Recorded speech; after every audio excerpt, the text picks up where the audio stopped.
Misleading title, অর্থাৎ channel monetization বন্ধ হয়ে গেলে যে মিসলিডিং টাইটেলের কারণে আমার চ্যানেলটা মনিটাইজেশনটা বন্ধ করে দেওয়া হয়েছে। এবং এটা কেন দেওয়া হয়েছে আমি কিছুটা আপনাদের সাথে শেয়ার করবো। এখন দেখেন, your channel is no longer eligible to monetization, কথাটা বুঝতে পারছেন অবশ্যই।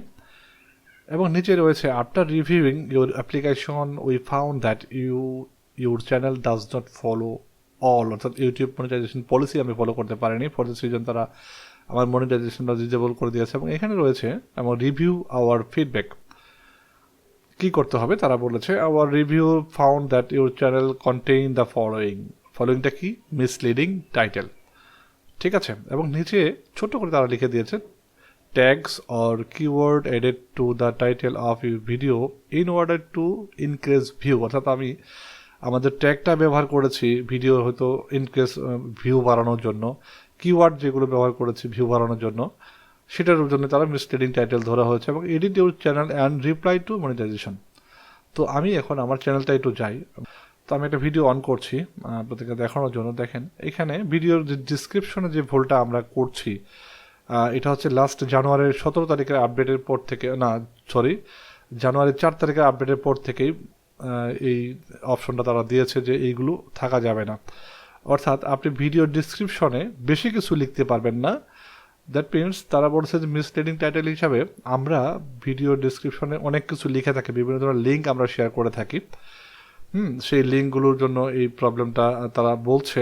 তো এই লিঙ্কগুলো দেখেন, এবং আমরা যে ট্যাগগুলো ব্যবহার করি, অর্থাৎ আমরা ভিডিও যখন আপলোড করি তখন কিন্তু কিছু ট্যাগ দিয়ে থাকি, ঠিক আছে। এই ট্যাগগুলো যখন আমরা দিই, এই ট্যাগগুলোকে আমরা কপি করে যেটা করি যে এই ট্যাগগুলো কপি করে আমরা ভিডিওর ডিসক্রিপশনে আমরা দিয়ে দিই, অর্থাৎ 5000 ওয়ার্ড পূর্ণ করার জন্য আমরা এই কাজটা করে থাকি ভিডিও ডিসক্রিপশনে ফর মোর ভিউ, অর্থাৎ বেশি ভিউ পাওয়ার জন্য আমরা এটা করে থাকি। যার কারণে ইউটিউবের অ্যালগরিদমে এটা তাদের রিড করতে খুব কষ্ট হয়ে যায় এবং তারা কনফ্লিক্ট করে এটার জন্য।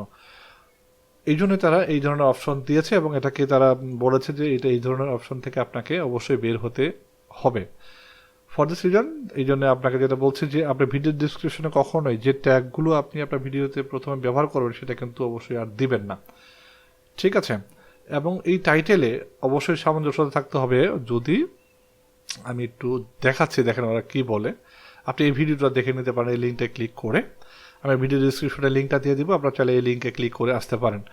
দেখেন এখানে একটা জিনিসই আপনাদেরকে একটু দেখানোর চেষ্টা করছি। এখানে অনেকগুলো অপশন তারা দিয়েছে এবং misleading meta data or thumbnail, অর্থাৎ আপনার ভিডিওতে যে থাম্বনেইলটা আপনি ব্যবহার করবেন সেই থাম্বনেইলটা অবশ্যই ভিডিও রিলেটেড হতে হবে। আপনি অন্য কোনো থাম্বনেইল দিয়ে অ্যাট্রাকশন বাড়িয়ে আপনি ভিডিওর ভিউ বাড়াতে পারবেন না। তারা স্ট্রিক্টলি বলে দিয়েছে, using the title, thumbnail, description or tag to risk your to trick user to increase your view. তো এগুলো থেকে আপনাকে বের হতে হবে। অবশ্যই আপনাকে যে ভিডিওটা আপনি বানাবেন অবশ্যই কন্টেন্ট রিলেটেড আপনার ভিডিও থাম্বনেইল হতে হবে, এবং যে কথাটা আপনি লিখবেন অর্থাৎ থাম্বনেইলে যে কথাটা দেখে আপনি বলবেন সেটা কিন্তু অবশ্যই ভিডিওতে থাকতে হবে। তো এইটা হচ্ছে তাদের ফাইনালি। অনেকে দেখা যাচ্ছে যে ভিডিও দেওয়া হচ্ছে একটা, কিন্তু এমন কিছু টাইটেল তারা লিখেছে যেটার জন্য হুট করে আপনি ভিডিওতে ক্লিক করে যান, ক্লিক করে দেখেন যে ভিডিওর কন্টেন্টের সাথে টাইটেলে কোনো মিল নেই। এগুলো তো ইউটিউবের অ্যালগরিদম এটা খুব বেশি করে এখন ধরা হচ্ছে। আপনি কোনো লিঙ্ক শেয়ার করবেন না এবং কোনো ক্রমেই আপনি আপনার ভিডিওর যে ট্যাগটা দেওয়া রয়েছে সেই ট্যাগটা কপি করে ভিডিওর ডিসক্রিপশনে আপনি দিবেন না, যদি আপনি বাঁচতে চান। সে পর্যন্ত ভালো থাকবেন, সুস্থ থাকবেন। Thanks for watching.